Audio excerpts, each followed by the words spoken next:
ঈদুল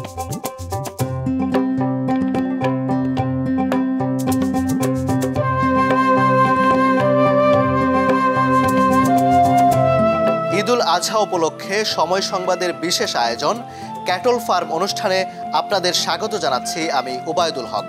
আজ আমরা জানাবো ময়মনসিংহ এগ্রো ফার্মের কথা।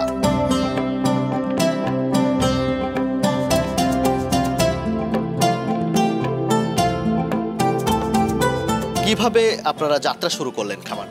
যাত্রা শুরু মূলত আমরা 5 বন্ধু একসঙ্গে ছিলাম সব সময়। সবাই আলাদা আলাদা, আমাদের চাকরি আছে, ব্যবসা আছে, কিন্তু ব্যতিক্রম কিছু করার জন্য আমরা চিন্তা করলাম কিভাবে কি করা যায় একটা ভালো কিছু। এগ্রোর সাইডটা আমাদের কাছে ভালো লাগছে, যার কারণে আমরা ময়মনসিংহ এই ব্রহ্মপুত্র নদের তীরে জায়গা আছে, এই জায়গাগুলা আমরা ব্যক্তি মালিকানার কাছ থেকে 5 বছরের জন্য লিজ নিছি। নেওয়ার পরে এখানে সবজি করার ইচ্ছা আছে। বেসিক্যালি আমরা গরুর ফার্মিংয়ের দিকে বেশি ঝুঁকছি।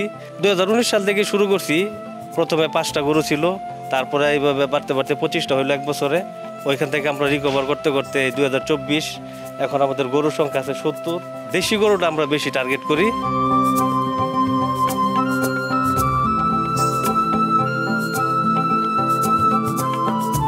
কুরবানিকে কেন্দ্র করে আসলে আপনি কি ধরনের পরিকল্পনা নিয়েছেন? আসলে সকল ক্রেতার গরুগুলা কিনতে পারে সেজন্য আমরা দামও কম ধরছি, এবং আমরা ওই ক্রস গরুগুলো আমরা রাখি নাই, দেশি গরু রাখছি ক্রেতা সন্তুষ্টির জন্য। খামারে এখন কি পরিমাণ গরু বিক্রি হয়েছে বা কিভাবে বিক্রি করছেন?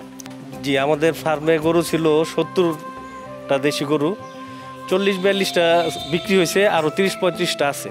এটা ঈদের চাঁদ রাত পর্যন্ত ইনশাল্লাহ আমাদের বেচা চলবে। অনলাইনে বিক্রি হইতেছে, ফার্মে আসলে লাইভ ওয়েটে নিতে পারবেন।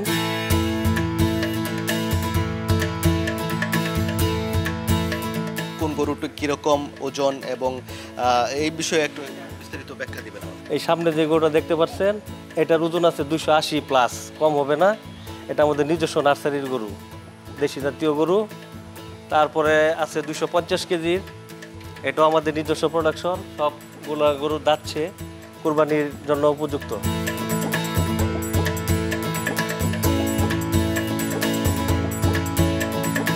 এই খামারটিতে কতজন কাজ করে এবং গরুগুলো কি কি খাবার দাবার দেন?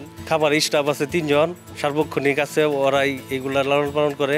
খাবার বলতে আমাদের নিজস্ব উৎপাদিত ঘাস আছে, ওই ঘাসগুলো আমরা খাওয়াই। আপনার এই খামারটিতে কোনো ফ্যান নাই, এই ফ্যান ছাড়া এই গরুগুলোকে কিভাবে রাখে? এটা আমাদের নিজস্ব প্রোডাকশনের গরু হয়, এবং বাড়তি কোনো খাবার দেওয়া এগুলো আমরা খাওয়াই না, এই জন্য আমাদের কোনো ফ্যানের দরকার হয় না।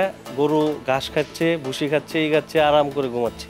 এই 4-5 বছর হচ্ছে আমাদের ফ্যানের দরকার পড়ে না।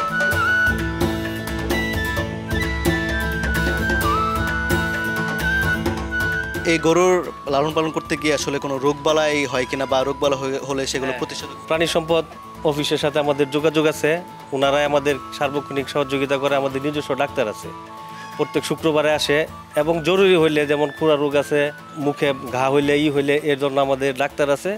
ফোন দিলে ওনারা এসে দেখা যাইতেছে। এই যে দিন দিন গরুর সংখ্যা বাড়িয়েছেন, আর ভবিষ্যৎ কি পরিকল্পনা? কুরবানির উপযুক্ত 200 ষাঁড় ইনশাল্লাহ আমরা মার্কেটে ছাড়তে পারি, সেই টার্গেট আমরা কাজ করছি। আমরা কথা বলে জানতে পারলাম যে ময়মনসিংহ এগ্রো ফার্মের আদ্যপান্ত। আজ ক্যাটল ফার্ম অনুষ্ঠান এই পর্যন্তই। সবাই ভালো থাকবেন, সুস্থ থাকবেন, সময়ের সঙ্গেই থাকবেন।